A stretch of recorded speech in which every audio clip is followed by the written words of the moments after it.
Welcome back to the 11th episode of KCAT News. To start us off, Taylor Florio has the update on how the bowling season's going. Then Caden Raheski gives us the forecast on the weather next week. Next, Ian Lawmark. Last but not least, Jonah Lalou has the NFL playoffs. I'm Tess Hargrove. I'm Will Perkins, And and this this is is KCAT News.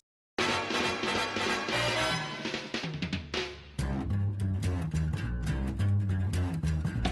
think it's time we blow this scene. Get everybody in the stuff together.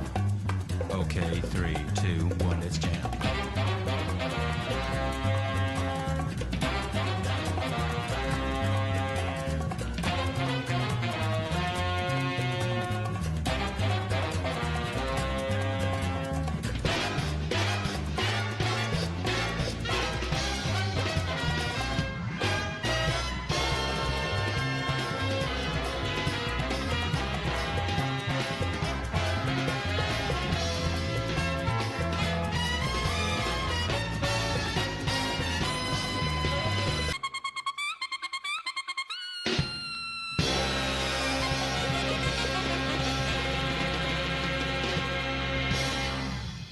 The bowling team had some COVID issues this season. Taylor Florio has the update. Bowling members had to quarantine. Let's see how this affected them. Well, we had an outbreak of coaches got positive, teammates got positive. What happened was everyone quarantined for a little bit, and then we had to reschedule our first meet. How did COVID affect you guys? COVID affected us pretty hard. Every time I come back to school, I have COVID. The coaches, the players, everybody got COVID, so we had to miss our first game, but we rescheduled it. And then we rescheduled it again. That game went quickly. It's pretty good. They tried their best. They did all they can have. And 2 weeks ago. Okay, did you guys win your first meet? We had one boy, Jacob, don't know his last name. He won for varsity boys, and then varsity girls lost, and JV girls. Extremely fun. I'm Taylor Florio, and this is KCAT News. Thanks, Taylor. Caden Raheski gives us the upcoming forecast for this week. Weather news now. Hey kid, what's the weather like for Monday? Well, I'm glad you asked, Carter. On Monday morning, we'll all wake up to a cold 28 degrees and warm up to a high of 61 around noon. Have some winds blowing from the southeast and around 10 to 20 miles an hour throughout the day. Expect some cloudy intervals, and to close the day, a cool 41 degrees. What's the weather for Tuesday? Oh, KJ, you too? Okay. The weather, the start of the month of February on Tuesday, is in the morning, expect the same around 41 in the morning and warm up to a cool 53. Bring a jacket or umbrella because noon expect showers up to 40% and winds coming from the northeast around 10 to 20 miles an hour. At the end of the day, bundle up heading home. It'll be a cold one with 19 degrees. Hey kid, what's the weather for Wednesday? Austin, well if you have to know, it'll be a late start and bundle up in the morning because it'll be a cold one with lows of 11 in the morning and eventually warm up to a chilly 28 degrees. Expect about 1 to 3 inches of snow. Sadly, this might not be enough to cancel school for a snow day. Little windier with speeds of blowing from the north at 15 to 20 miles an hour. Closing out the day is a chilly 11 degrees.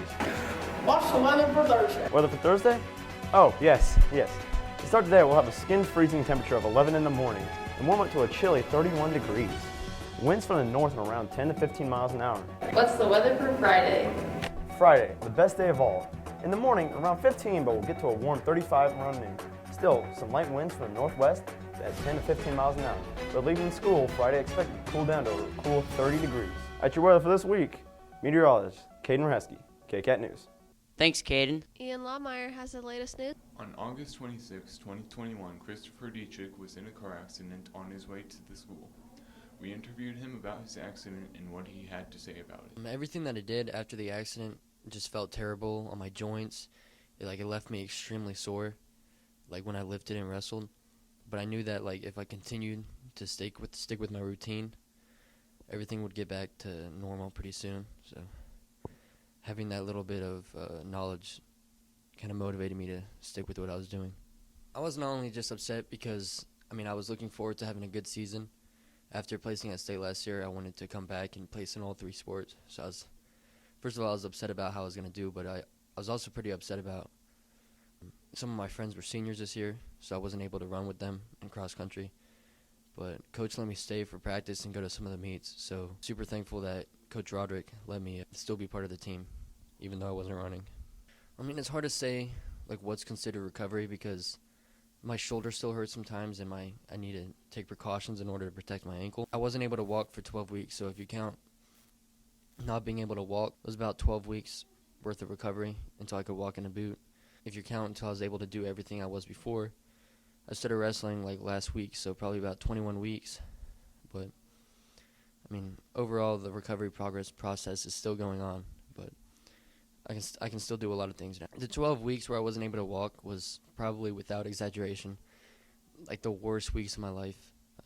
It just felt super long, and I mean, there wasn't much I could do, and I just kind of felt extremely helpless because I wasn't allowed. I mean, I was super slow doing things, and I had more restrictions on what I was allowed to do. So, yeah, the 12 weeks where I wasn't able to walk definitely felt longer than it actually was. I'm excited for this track season, and I'm excited how my recovery's going because I'm recovering pretty quick, considering the past couple weeks. I'm excited about this, the rest of this wrestling season, this upcoming track season, but I'm more excited about next year, my senior year, so I can focus more on the sports then without having to worry about life-threatening injuries, hopefully.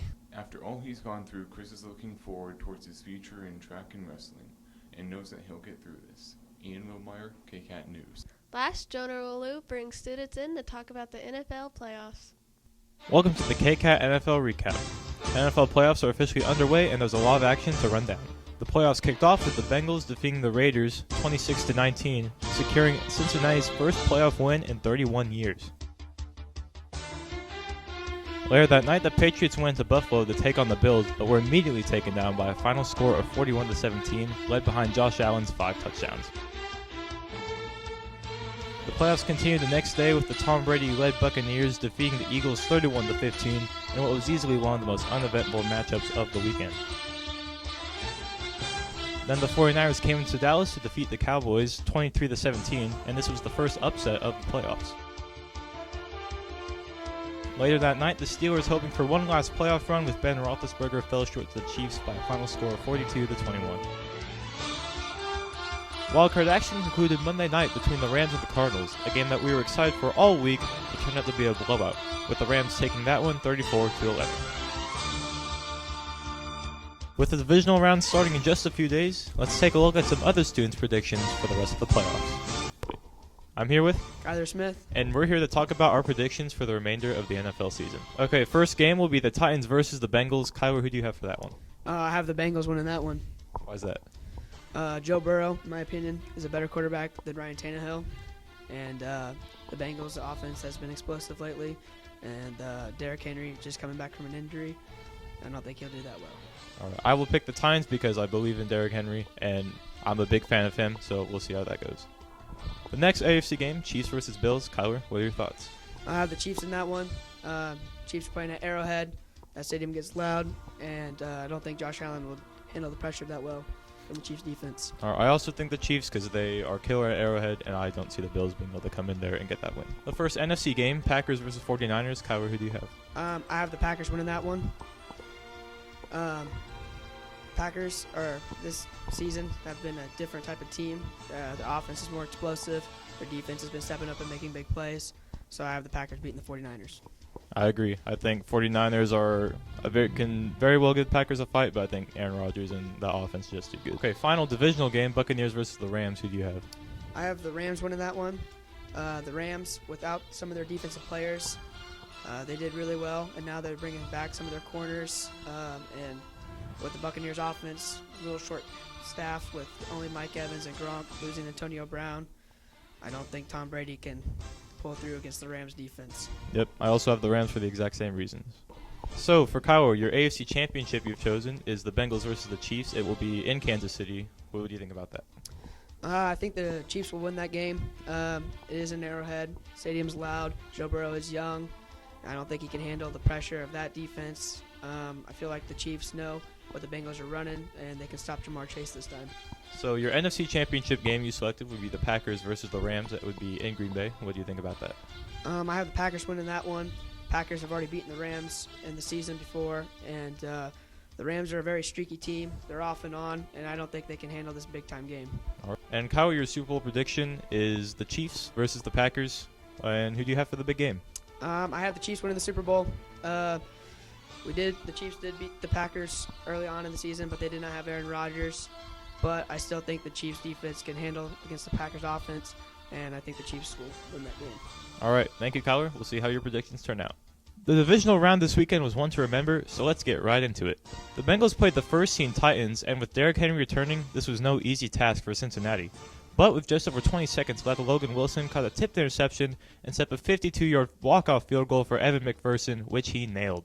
My pick for player of the game is Evan McPherson. He scored 13 of the Bengals' 19 points alone as a kicker, including the game-winning field goal.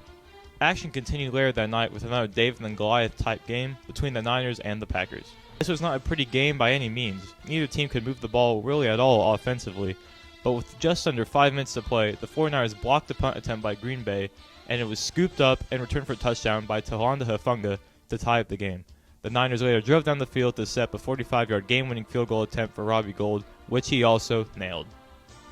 My player of the game is Eric Armstead, who finished the game with 5 total tackles and 2 sacks. Sunday afternoon, the Rams attempted to take down Tom Brady's Buccaneers, which they had no problem doing up until about the end of the third quarter. Tampa was down by as much as 24, but with a combination of clutch defensive plays and a series of scoring drives by the Tampa offense, Leonard Fournette was able to tie up the game at 27 with an 8-yard touchdown run on 4th down. With 43 seconds left and no timeouts, the Rams were able to quickly drive down all the way to Tampa's 12-yard line and set up for another game-winning field goal, which Matt Gay hit. Player of the game is Cooper Kupp, which should come as no surprise. He finished the game with 9 catches, over 180 yards, and a touchdown to help lead the Rams to the championship game. Now buckle down because we have a lot to unpack with this last game. The Bills went into KC to get revenge on the Chiefs for last year's playoff loss. This game was back and forth all night long. Down 5 with 2 minutes left on 4th and 13, Josh Allen threw a strike to Gabriel Davis, who was wide open in the end zone, to put the Bills up by 3. But Kansas City came right back not even a minute later with a 64-yard sprint by Tyreek Hill to put Kansas City up 4 with a minute to go.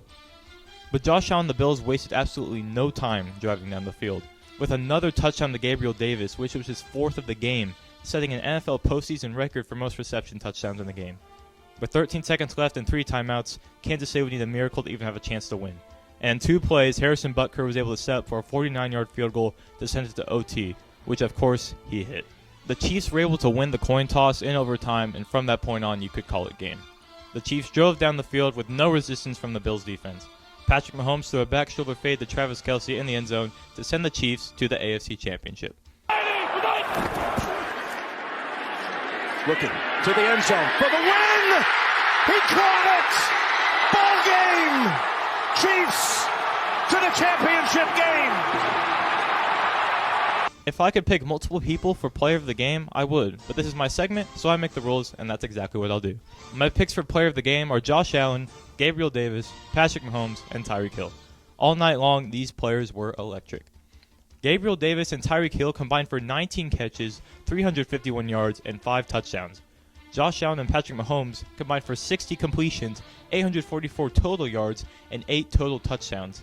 This game was ridiculous and one of the best playoff games in recent memory. Now let's see how Kyler's predictions panned out.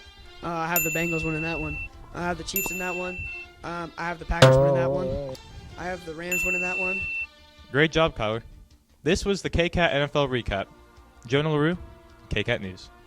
Thanks, Jonah. That's it for this week. I'm Will Perkins. I'm Tess Hargrove. Thanks for watching KCAT News.